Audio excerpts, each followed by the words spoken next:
De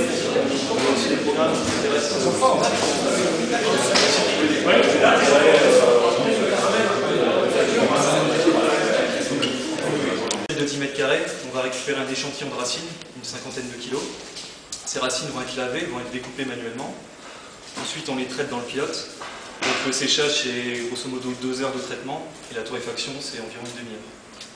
Donc, c'est des procédés qui sont différents de ce qu'on fait en industrie, mais qui nous permettent de traiter les échantillons de manière identique et ensuite de les comparer entre eux.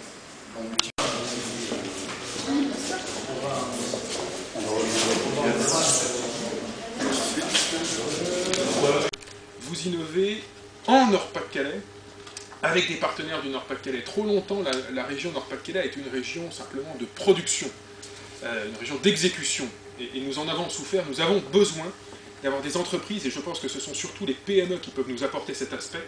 Nous avons besoin d'avoir des entreprises qui ont leur centre de recherche, leurs partenaires de recherche ici en Nord-Pas-de-Calais, qui ne soient pas simplement des lieux d'assemblage de produits qui sont conçus ailleurs en France, voire ailleurs dans le monde.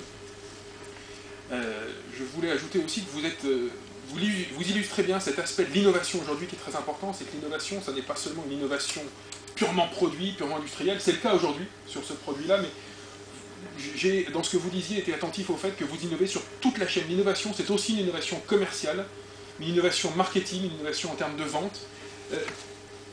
L'innovation, c'est un tout finalement sur l'ensemble de la chaîne de valeur, et je crois que Leroux l'illustre parfaitement, et c'est ce qui fait aujourd'hui votre succès. J'ai reçu la visite du ministre de l'Intérieur, qui était là hier pour inaugurer un bâtiment de la gendarmerie qui est neuf et qui, j'ai cru comprendre, était sur ce site, puisque vous êtes tous, je crois, à proximité immédiate, là, ici sur ce site.